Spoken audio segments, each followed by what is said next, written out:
28শে September বুধবার। অন্তরে বাইরে জীবন্ত একজনকে বহুজনের দেখায় বিশ্ব ধর্ম। শ্রী জীবনকৃষ্ণ ঠাকুর থিয়েটারে বৃষকেতু অভিনয় দেখতে গেছেন। রঙ্গালয়ে বহু লোক সমাকীর্ণ। যখন পদ্মাবতী ও কর্ণ দুজনে দুদিক থেকে করাত দিয়ে ছেলে বৃষকেতুকে চিরছে, দর্শকেরা চোখে জল ফেলছে। একটা জ্যান্ত মানুষকে চিরছে। এ মিথ্যা এবং অবাস্তব। মানুষ তার অজ্ঞাতসারে মিথ্যাকে সত্য বলে আরোপ করে নিজেকে প্রতারিত করছে। এই কি ধর্ম? যখন কথামৃত পাঠ হচ্ছে, পূর্ণকে ঠাকুর বলছেন, এখানে এলে যদি কারোর জ্ঞান হয় আমাকে হেতু মাত্র জানবে। তখন শ্রী জীবনকৃষ্ণ বললেন, আজ একটা মস্ত জিনিস এই কথাটায় ধরেছি। কজ অ্যান্ড এফেক্ট এখানে একই হচ্ছে। আয় শঙ্কর ও রামানুজের মতন দিগ্বিজয় করতে বেরোই, আয়। হ্যাঁ, এইটা খুব অদ্ভুত। এই কজ অ্যান্ড এফেক্ট যখন সেম হয়ে যাচ্ছে, সেইটা জীবনকৃষ্ণ বারবার বলছে। জীবনকৃষ্ণকে দেখাটা এফেক্ট, একটা এফেক্ট হচ্ছে। কারণটা কি? এতকাল জীবনকৃষ্ণ বলেছেন জানা নেই, কেন হচ্ছে, কি করে হচ্ছে আমরা জানি না। আমরাও কিন্তু তাই বলবো, কেন দর্শন অনুভূতি হয়েছে, কেন দেখেছি। আগেকার মানুষ হলে বলতেন ঈশ্বর কৃপা করেছেন, কিন্তু সেই ঈশ্বর কোথায় বসে আছেন আমরা জানি না। কে কোথা থেকে কি কৃপা করছেন, দ্বৈতবাদ যেখানে নেই। তাহলে আমরা নিজেরাই, যারাই দেখেছি বা যারাই দেখে, নিজেই নিজেকে নানাভাবে দেখে ভেতরে। এটা হচ্ছে এফেক্ট। কিন্তু কারণটা কি, কজটা কি? সেই যেমন বিবেকানন্দ বলছেন, ও দ্য গ্রেট ফার্স্ট কজ, ও আদি শক্তি। হ্যাঁ, না, এটা নয়। সত্যি সত্যি কারণটা আমরা এখনো জানি না। এইবার যখন ঠাকুর পূর্ণকে বলছেন, এখানে এলে যদি কারো জ্ঞান হয় আমাকে হেতু মাত্র জানবে, মানে আমাকে কারণ জানবে। হেতু মানে কি? কারণ তো। হ্যাঁ, কি হেতু এলে, মানে কেন এলে, আমাকে কারণ জানবে।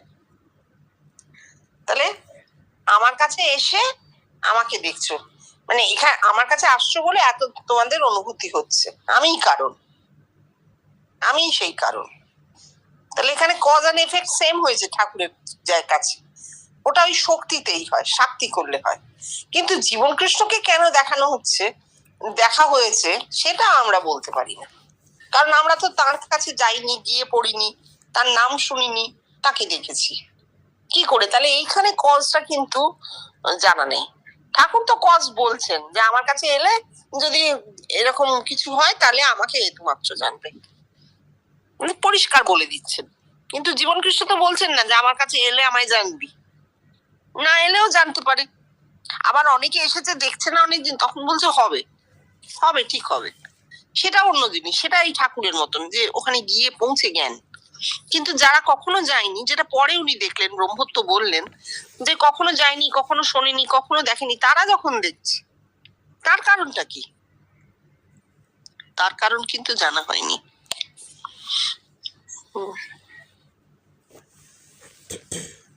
কথামৃত পাঠ চলাকালীন শ্রী জীবনকৃষ্ণ বললেন, দেখ, ইউনিভার্সাল রিলিজিয়ন বইখানাতে এই কথাটা পেলাম।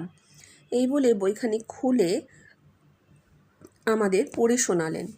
The perception of oneness of universal man is universal religion. এর মধ্যে অফ এর মানে জানা গেল আর ইজ এর মানে জানা গেল। বাদ বাকি শব্দার্থ বোঝা গেলেও এর মর্মার্থ কি তোরা কেউ বলতে পারিস? ক্ষিতীশ বৈশ্যায়নের পুরুষ যিনি, তার সঙ্গে একত্বের প্রত্যক্ষানুভূতি বিশ্বধর্ম। আচ্ছা, আগে ওদের কথাটা বলিনি, কারণ এখানটা অনেকটা উনি পরিষ্কার বলেছেন।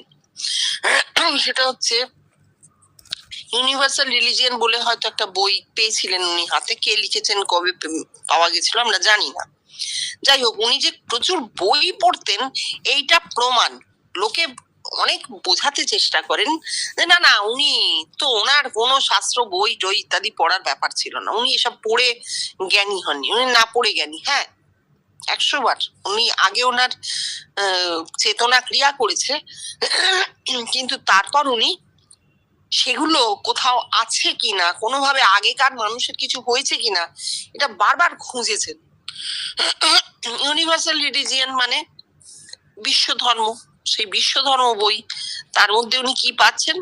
পারসেপশন অফ ওয়াননেস, মানে একত্বের ধারণা, অফ ইউনিভার্সাল ম্যান, বিশ্ব মানবের দ্বারা যে একত্বের ধারণা, সেইটাই বিশ্ব ধর্ম। তো উনি বলছেন এর মধ্যে খালি অফ আর ইজের মানে জানা গেল, বাকিটার কি মানে? সত্যি তো, বিশ্ব বৈশ্বিক মানবের দ্বারা যে ধর্ম, যে একত্বের যে ধারণা, তাকেই বিশ্ব ধর্ম বলা হচ্ছে। এবার যিনি লিখেছেন তিনি বিশ্ব ধর্ম কি তাও বলতে পারেননি, একত্ব কি তাও তিনি জানতেন না, বৈশ্বিক মানবও তখনও প্রকৃতিতে ফুটে ওঠেনি। তাহলে তিনি যেটা বলেছেন তখনই সেটার কোনো মানে নেই। বৈশ্বিক মানব জন্মাবে তবে তো তার সঙ্গে একত্বটা হবে, তাহলে তবে তো তাকে আমরা বলতে পারবো যে হ্যাঁ এটা বিশ্ব ধর্ম। তা কোনোটাই ঘটলো না, তো তিনি লিখে গেলেন। আমাদের এখন কি পড়তে গিয়ে মনে হচ্ছে না যে এটা দৈব? দৈব তাকে দিয়ে কথাটা লিখিয়েছে, তার আপার কনসিয়াসনেস থেকে কথাটা নেমে এসেছে। যিনি লিখছেন তিনি নিজেও জানেন না তিনি কি লিখছেন। এই জিনিস তো হয়, এ ঘটনা ঘটে। আমার তো এরকম মনে হচ্ছে। আচ্ছা, পরেরটা পড়ো, তারপর পড়ো। ক্ষিতিশদা বললেন বৈশ্যানর পুরুষ যিনি, তার সঙ্গে একত্বের প্রত্যক্ষানুভূতি বিশ্ব ধর্ম।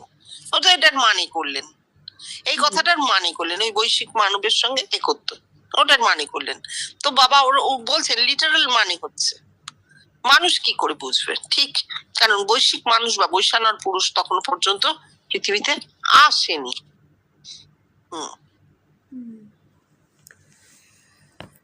শ্রীজীবন কৃষ্ণ, ও তো বাবা লিটারাল মানেই বোঝালি, ওতে মানুষ কি বুঝবে বল? দিলীপ, আপনি বৈশ্যানর পুরুষ, আপনাকে আমরা আমাদের দেহের ভেতর দেখছি, এতে আমাদের একত্ব হচ্ছে, এই হলো বিশ্বধর্ম। শ্রীজীবন কৃষ্ণ হাসতে লাগলেন আর ক্ষণ পরে বললেন, আমার কাঁধে বন্দুক রেখে ছুড়লে তো হবে না, ওরা কি মিন করেছে তাই বল। হিরু, ওরা কি মিন করে লিখেছে আর জগতের লোক কি বুঝলো সে তো আমাদের দেখার দরকার নেই, না হলে আপনি বলুন ওরা কি বোঝাতে চেয়েছে। শ্রীজীবন কৃষ্ণ, বাবা, বৈশ্যানর পুরুষকে ঋষিরা অন্তরে দেখেছিলেন সত্য, কিন্তু বাইরে তার রূপ পায়নি বলেই সাংখ্যকার ঈশ্বরাসিদ্ধে প্রমাণা ভাবাত বলে গেলেন। হ্যাঁ বাবা, এই আমি বাইরে, আবার আমি তোদের মধ্যেও। ঘরে উপবিষ্ট সকলের দিকে অঙ্গুলি নির্দেশে দেখালেন। আর তোদের মধ্যে কেউ হিন্দু, কেউ মুসলমান, কেউ খ্রিস্টান। এখন বুঝলি ওদের সব কথার প্রমাণ চাইতে গেলেই তোদের দৃষ্টি আমার ওপরে এসে পড়ছে। অর্থাৎ সেই কথা এই যাবৎ ধর্মের প্রমাণ ছিল না বলেই স্বামীজিকে বড় দুঃখে বলতে হয়েছিল, all religions are but hypothesis. হ্যাঁ, তার মানে হচ্ছে যিনি লিখেছেন তিনি নন, তার মাথায় ওই ঋষিরা যে দেখেছিলেন সেই সেলটা কোনোভাবে অ্যাকশন করেছে, তিনি দেখেননি, কিন্তু ঋষিদের অনুভূতির সেল অ্যাকশন করেছে, তিনি লিখে দিয়েছেন, বাকিটা তিনি জানেন না। আর ঋষিদের ক্ষেত্রে কি হয়েছে, ঋষিরা সত্যি সত্যি ঋষিদের দর্শন অনুভূতির ওপরেই বেদান্ত দাঁড়িয়ে। জীবনকৃষ্ণ বলছেন বেদান্ত হচ্ছে দর্শন অনুভূতির সঞ্চিত ভান্ডার। তাহলে তাই যদি হয়, সেটাকেই তারা জ্ঞান বলেছেন, দেখা মানেই জানা, এই দর্শন অনুভূতি দিয়েই তারা জেনেছেন, জ্ঞান কাণ্ড। তাই যদি হয়, তাহলে বেদান্তে ঋষিরা যা বলেছেন, যা লিখে গেছেন, সবই তাদের দেখা। লিখে তো জাননি, বলেছেন, লিখেছে পরে অন্য মানুষ, তারা দেখেননি। তারা দেখেননি, দেখেছেন ঋষিরা। তো সেই বৈশ্বানর পুরুষকে ঋষিরা অন্তরে দেখেছিলেন অবশ্যই। এবার সেই সময় পৃথিবীর লোক সংখ্যা অনেক কম, এটাও তো বুঝতে হবে। সুতরাং যদি বৈশ্বানর পুরুষ তখন প্রকৃতিতে ফুটতেন, মানে জন্ম নিতেন, বস্তু বিশ্বে তার স্থূলদেহে তার উপস্থিতি হতো, তাহলে ঋষিদের মধ্যে কেউ না কেউ তাকে ঠিক দেখতেন। তাহলে তারা কিন্তু বাইরে সেই স্থূল রূপ দেখতে পাননি, দেখেছেন অন্তরে। এইবার একটা কথা হচ্ছে, অন্তর থেকে বাইরে এই রূপটা ফুটতে এত হাজার হাজার বছর সময় লাগলো। কারণ বিবর্তন, কারণ একটা এমন দেহ জন্মাবে যে দেহ মোটেই বেষ্টির সাধন নেবে না, যিনি নিজেকে অবতার ভাববেন না কখনোই, যিনি সব কেটে দেবেন, যিনি কিচ্ছু গ্রহণ করবেন না। ধর্মের তথাকথিত প্রচারিত যা কিছু সত্য বলে প্রচার করা হয়েছে কিছুই তিনি গ্রহণ করবেন না, তিনি সমস্তই সরিয়ে দেবেন। এমন মাথা নিয়ে কেউ জন্মাবেন এবং তিনি একজন অত্যন্ত সাধারণ মানুষ হবেন। তার কোন রকম এমন বাহ্যিক চিহ্ন থাকবে না যা দিয়ে তাকে কোনো বিশেষ ধর্মের বলে চিহ্নিত করা যায়। এইটা হচ্ছে জীবন কৃষ্ণ। এটা বিবর্তনে প্রকৃতিতে ফুটে ওঠা একটা মানুষ, তার নিজস্ব কোনো কৃতিত্ব নেই। আমরা যারা তাকে দেখছি, আমাদের বা তার সঙ্গকারী যারা ছিলেন চারপাশে, তাদের কারোর কোনো কৃতিত্ব নেই। এগুলো ঘটনা, এগুলো ঘটনা প্রকৃতিতে ঘটেছে। যেমন প্রকৃতিতে যুদ্ধ ঘটছে, তেমন প্রকৃতিতে এই ঘটনাটাও ঘটেছে যে সেই বৈশ্বানর পুরুষের একটা রূপ স্থূল পৃথিবীতে ফুটেছে। কেন? প্রমাণের জন্য। এই রূপ তো চিরকাল থাকবে না, থাকেও না। 10,000 বছর আগেকার মানুষকে তো আমরা চিনি না, 10,000 বছর পরের পৃথিবীর মানুষও কে জীবন কৃষ্ণ, তিনি কে, কিছুই জানবে না। সুতরাং রূপ থাকে না। কিন্তু এটা কেন হলো? এটা একটা ফুটে উঠে, প্রকৃতিতে ফুটে উঠে, মানে স্থূল জগতে ফুটে উঠে, বস্তুতে ফুটে উঠে কি হলো? জগৎকে চৈতন্যময় হওয়ার রাস্তাটা করে দিল। পুরো ঘর অন্ধকার, একটা ছোট্ট ছিদ্র করে যদি আলো ঢোকানো যায়, তাহলে ধীরে ধীরে ঘর আলো হয়ে যাবে, ধীরে ধীরে ছিদ্রটা দরজা হয়ে খুলে যাবে। জীবন কৃষ্ণ হচ্ছেন সেই ছোট্ট ঘরের সেই ছোট্ট ছিদ্রটা, যেখান থেকে চৈতন্য প্রবেশের পথ পেল। বস্তুতে চৈতন্য প্রবেশ, এরপর বস্তু চৈতন্যময় হবে। নালে তো তিনি ওই কথাটা বলতেন না যে আমার মাথায় যা উঠেছে তোদের সকলের মাথায় তাই উঠবে, জগতের মানুষের মাথায় তাই উঠবে। অর্থাৎ চৈতন্যের ক্রিয়া। কথামৃত পাঠ চলতে লাগলো।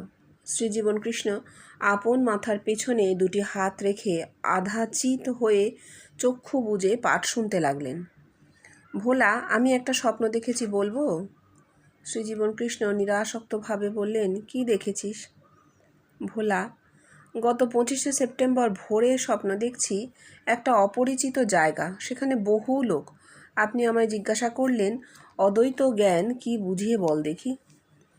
আমার উত্তর দেওয়ার আগেই অপূর্ব নামে এক ভদ্রলোক, আমার পরিচিত, কিন্তু তিনি কখনো আপনার কাছে আসেননি, বললেন, কেন? সাধক যখন প্রতিমার সামনে পুজো করতে বসে, একাগ্র হলে প্রতিমা আর সাধকের কোনো ভেদ থাকে না, দুয়ে এক হয়ে যায়। আমি তখন অপূর্বকে লক্ষ্য করে বললাম, অদ্বৈত জ্ঞানের কি ব্যাখ্যায় দিলি? ওই কি অদ্বৈত জ্ঞান নাকি?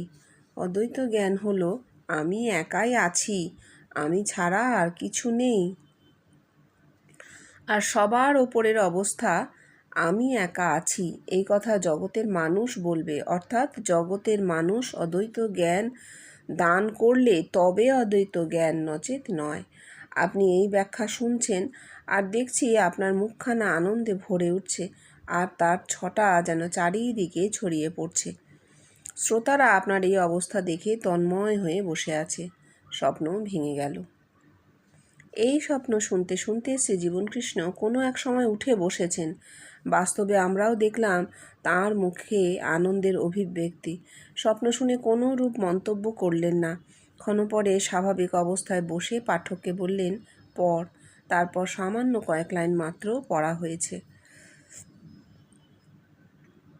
হ্যাঁ, এটা বলিনি। এইটুকুনি তারপর জীবন কৃষ্ণের স্বপ্ন। ভোলাদার এই স্বপ্নটা অন্য কেউ যদি লিখতেন তাহলে স্বপ্নটা 3 লাইনে শেষ হয়ে যেত। কি স্বপ্নটা দেখলেন অপূর্ব নামের এক ভদ্রলোক আমার পরিচিত, তিনি কখনো আপনার কাছে আসেননি। তিনি বললেন অদ্বৈত জ্ঞান প্রশ্নের উত্তরে বললেন, কেন? যখন প্রতিমা আর সাধকে ভেদ থাকে না, দুই এক হয়ে যায়, তখন অদ্বৈত। সেখানে স্বপ্নেই ভোলাদা বলছেন যে ওকে অদ্বৈত জ্ঞান বলে কি, আমি একাই আছি, এই ছাড়া জগতে দ্বিতীয় মানুষ নেই, জগতের মানুষ বলবে। এইটা শুনে স্বপ্নেই আবার দেখছেন জীবন কৃষ্ণ আনন্দ পাচ্ছেন স্বপ্নের ব্যাখ্যা শুনে। তাহলে কি হলো? জগৎকে অদ্বৈত জ্ঞান কি এইটা বুঝিয়ে দিচ্ছেন ভোলাদা কোথায়? স্বপ্নে। আবার স্বপ্নে দেখছেন, সেইটা শুনে জীবন কৃষ্ণ আনন্দ পাচ্ছেন। এটা কি একটা উইশ ফুলফিলমেন্ট নয়? আমরা কি সকলেই অবচেতনে ভাবি না যে আমি যে সত্য পেয়েছি, জগতের মানুষ মিথ্যে আশ্রয় করে আছে, আমি তাকে বুঝিয়ে দিই, না না এটা মিথ্যে, বড় মিথ্যে, এই দেখো সত্য হচ্ছে এই। আমাদের সকলেরই কি এই ভাবটা নেই? কম বেশি আছে সবারই। আছে। কেউ ধর্মের কথা বললেই আমরা বলি দূর, ওকে কি ধর্ম বল নাকি। দেখ শোনো, ধর্ম কি জানো? নিজেকে জানা, তোমার ভেতরে তুমি কে, তোমার ভেতরে আত্ম উন্মোচনই ধর্ম, আর কিছু ধর্ম নয়। সে যদি বলে শুধু নিজেকে জানা ধর্ম, এত বড় জগৎ সামনে পড়ে আছে, ও কিছু না, ও তুমি নিজের রিফ্লেকশনে জগৎকে দেখছো। নিজেকে জানলেই জগৎকে জানা হয়। এই যে আমরাও করি এইগুলো, কেন করি? আমি জেনেছি তাই আমি তোমাকে জানাচ্ছি, তুমি জানো, শোনো। জীবন কৃষ্ণ করতেন কি এই কথা? এরকম আমরা তাঁর জীবনের দিকে ফিরে দেখি তো, তিনি তো রাস্তায় বেরিয়ে 5 মাইল 6 মাইল করে হাঁটতেন। কখনো কারোর সঙ্গে রাস্তায় দাঁড়িয়ে ধর্ম কথা বলেছেন? আছে কোথাও পাইনি। কোনো ইনস্ট্যান্স নেই। একবার বলছেন কোথা দিয়ে যেন ফিরছিলেন, ট্রেনের মধ্যে বসে কথা বলতে শুরু করেছেন, সবাই থেমে গিয়ে তার কাছে এসে দাঁড়িয়ে দেখছে। ও যখন ওই যুদ্ধের সময় তিনি উলুবেড়িয়া চলে গিয়েছিলেন, ছিলেন লালপুকুরে, ওখান থেকে টেলি প্যাসেঞ্জারি করে চাকরি করছেন, সেই সময় ট্রেনে আসার সময় ওই কয়েকজন ছেলে এসে ঘিরে ধরে দাঁড়িয়েছে। উনি সেই বুঝতে পেরে টের পেয়ে আর কোনোদিন বলেননি। একদিন ঘটেছে তার জীবনে। তাহলে আমাদের তো আদর্শ জীবন কৃষ্ণ, আমরা কি দেখছি? তিনি কি বলেছেন? কেন আমরা কেন করি? খুব সূক্ষ্ম ভাবে আমাদের একটা ভেতরে আছে যে জগৎকে কন্ট্রোল করব, জগৎ আমার মতন চলবে, আমি যা বুঝেছি সেটা আমি জগৎকে দান করবো, তাহলে জগতের লোক সেই মতন চলবে। প্রত্যেকটা মানুষের হাতে তুমি পাওয়ার দাও, দেখো কি হয়। তার যদি শক্তি থাকে, একটা মানুষের হাতে যদি অশেষ শক্তি থাকে, সে যে কি করতে পারে, কি সাংঘাতিক ঘটনা ঘটাতে পারে, তার প্রমাণ আমরা চারিদিকে দেখছি। এই ভোলাদার এই যে বুঝিয়ে দেওয়া, এটা মানে স্বপ্নে পর্যন্ত ঢুকে গেছে। একে তো আত্মিক স্বপ্ন বলা যাবে না।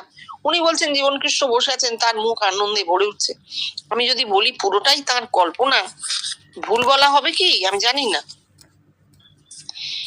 এটা যদি অন্য কেউ লিখতো, 3 লাইনে লিখতো, এবং জীবন কৃষ্ণ হয়তো ব্যাখ্যাও দিতেন। ভোলাদা লিখেছেন, জীবন কৃষ্ণ কোনো মন্তব্যই করলেন না, শুনলেন।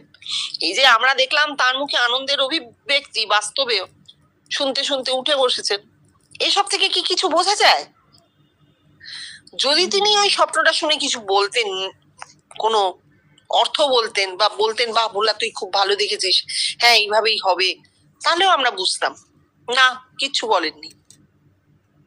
এই জায়গাগুলো আমরা ধরতেই পারি না, আমরা স্বপ্ন শুনেই লাফিয়ে পড়ি। তাহলে তার মানে কি একবারে ডিসেকশন টেবিলে শুইয়ে ফেলি স্বপ্নটাকে। দেখো উনি কি করলেন, উনি শুনলেন, চুপ করে উঠে বসলেন, তারপর বললেন আমার একটা স্বপ্ন শুনবি, পড়ো। এমন সময় বললেন, শ্রী জীবনকৃষ্ণ বললেন, আমার একটা স্বপ্ন শুনবি? আমি দেখছি আমার সামনে জগতের মানুষ, আমি তাদের কাছে দাবি করছি আমার নতুন জামা, নতুন কাপড়, নতুন জুতো দে। জগতের সঙ্গে যেন ফাটাফাটি করছি, এর ব্যাখ্যা দিতে পারিস? জগতে নতুন কিছু একটা ফুটতে চাইছে যা তোদের বেদ বেদান্ত পর্যন্ত কল্পনাও করতে পারেনি। সেটা কি জানিস? না থাক, আগে ফুটুক, তখন তোরা জানতে পারবি, না হলে কল্পনা হয়ে যাবে। হ্যাঁ, স্বপ্নটা কি বললেন? সামনে জগতের মানুষ সবার কাছে দাবি করছেন নতুন জামা, নতুন কাপড়, নতুন জুতো দিয়ে, নতুন দেহ চাইছেন জগতের কাছে। নতুন কিছু এত এত জামা, এত এত কাপড়, এত এত জুতো তিনি একা নিয়ে কি করবেন? জগতের মানুষের কাছে চাইছেন না, তার নয়, বেষ্টি তো নেই, তাদের জন্যই চাইছেন। অর্থাৎ জগতের মানুষের নতুন জামা, নতুন কাপড়, নতুন জুতো হোক, জগতের মানুষের জীবনধারা সম্পূর্ণ পাল্টে যাবে, এটাই তিনি বলতে চাইছেন। নতুন দেহ, নতুন আধার হবে, সেই আধারে নতুন ভাবে ধারণা হবে, বেদ বেদান্ত কল্পনাও করতে পারেনি এমন জিনিস ঘটবে বলছেন। তাহলে ভোলাদার দেখা স্বপ্নের সেই অদ্বৈতবাদ ও মুক্ত সুখ কি করলেন? এই স্বপ্নটি বলে জানিয়ে দিলেন ওসব কিছু না, ওসব কিছু না, আসলে ঘটে চলেছে বলে আমরাও বুঝতে পারছি না। আমরা কি করছি, ধরো এখন বেজে গেছে 10টা, অথচ 8টার সময় যেটা ঘটেছে আমি এখনো সেই 8টার জায়গায় পড়ে আছি। ঘড়ি যদি থেমে যায় যেমন হয়, ঠিক সেই রকম আমরা ঘড়িটাকে সারাক্ষণ থামিয়ে রাখতে চাই। আমার যতদূর হয়েছে আমি সেইখানে নিয়ে গিয়ে ঘড়িটাকে আটকে দিতে চাই। তা তো হয় না, ঘড়ি চলছে, বিবর্তন সমানে চলছে, সমানে, এই ডেভেলপমেন্টের কোনো শেষ নেই। তাই ভোলাদা যে স্বপ্নটা দেখলেন, এই স্বপ্নের মাধ্যমে, মানে এখন যে উনি বললেন এই স্বপ্নটার মাধ্যমে ওই স্বপ্নের রেলিভেন্সটাই চলে গেল। জগৎকে তোমাকে বোঝাতে হবে না, জগৎ তোমাকে নতুন জামা, নতুন কাপড় দেবে, জগতের মানুষ জানাবে তাদের কি হয়েছে, তাদের নতুন দেহ, নতুন আধার, নতুন ধারণা, এসব উঠে যাবে, উড়ে যাবে, থাকবে না।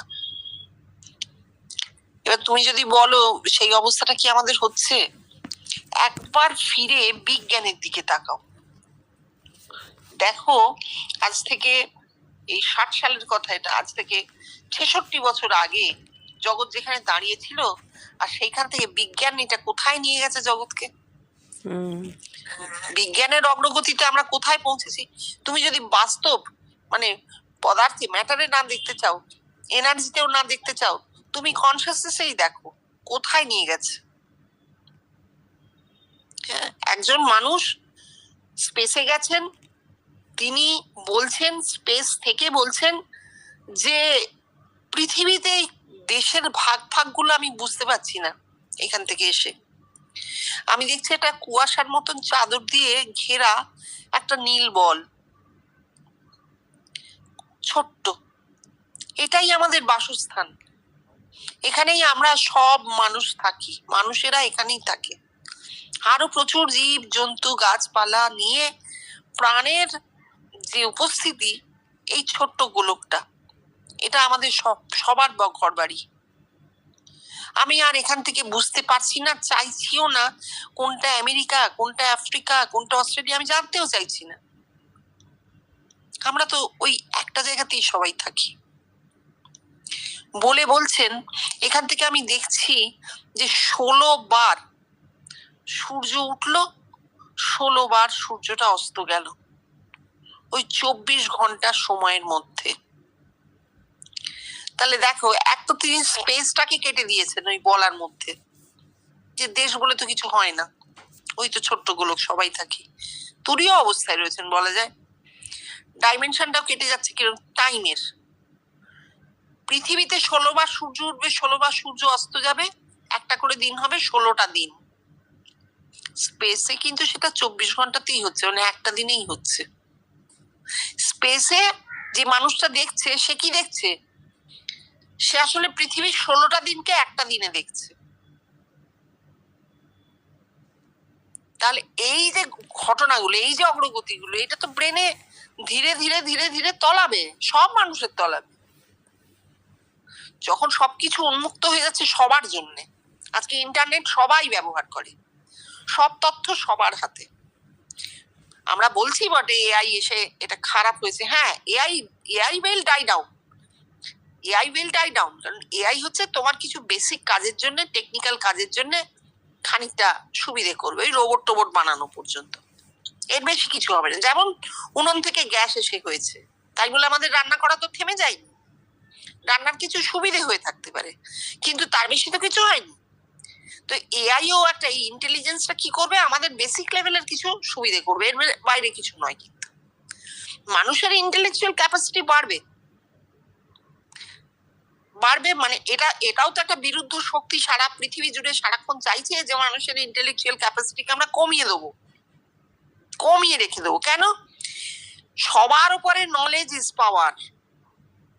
তোমার হাতে যদি সেই ক্যাপাসিটিটা থাকে তাহলে তুমি কন্ট্রোল করতে পারবে।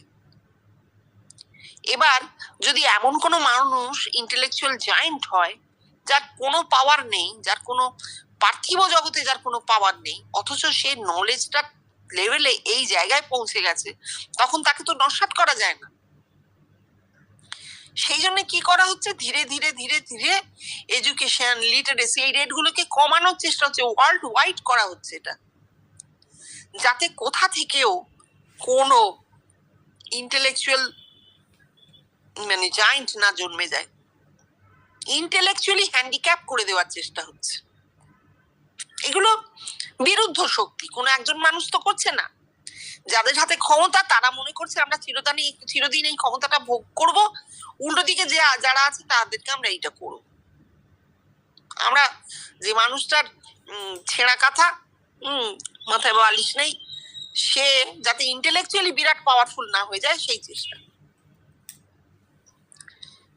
এটা হবেই চিরকাল। কিন্তু তার জন্য এই বিরুদ্ধ শক্তি যতই চেষ্টা করুক, শক্তির ক্রিয়া কিন্তু একটা সময় ডাই ডাউন করে যায়। যত শক্তিমান হোক, কোন সম্রাট চিরস্থায়ী হননি তো, তার রেজিম শেষ হয়েছে, রেজিম শেষ হবেই, শক্তির যে রেজিম, ক্ষমতার যে রেজিম, তার শেষ হবেই হবে, হতে বাধ্য। কিন্তু চৈতন্য ক্রিয়াশীল, ওই ইন্টেলেকচুয়াল ক্যাপাসিটি বা ডিভাইন ক্যাপাসিটি বলো, আমাদের ভাষায় এখন ডিভাইন বলতে হবে, এই ডিভাইন ক্যাপাসিটি মানে কনসিয়াসনেসের যে অ্যাকশন, সেটা চলতেই থাকবে, সেটা থামানো যাবে না ওভাবে। যাই হোক, এগুলো খুব আশার কথা, খুব আশার কথা। কত সুন্দর বললেন, ওই স্বপ্নের পরিপ্রেক্ষিতে এই স্বপ্নটা, যেখানে ভোলাদা বলছেন, একে কি বলে নাকি, ভোলাদা বোঝাচ্ছেন তাকে বোঝাচ্ছেন স্বপ্নে, যিনি এই জগতের মানুষ এসে বলবে, সেখানে উনি ঠিক উল্টোটা দেখছেন, উনি জগতের মানুষকে বলছেন জামা দে, জুতো দে, কাপড় দে, অর্থাৎ উনি পড়বেন একা, না না না, এই জগতের মানুষের জামা নতুন হবে, নতুন কাপড় হবে, নতুন দেহ, নতুন আধার হবে, নতুন ধারণা হবে। তোমাকে বলতে হবে না, জগৎকে বোঝাতে হবে না, এটাই তো ভোলাদার শিক্ষা হলো, যে তোমাকে জগৎকে বোঝাতে হবে না, জগতের নিজস্ব ধারণা এমন জায়গায় যাবে যেখানে তোমার ধারণা পৌঁছবে না, তুমি শেষ হয়ে যাবে।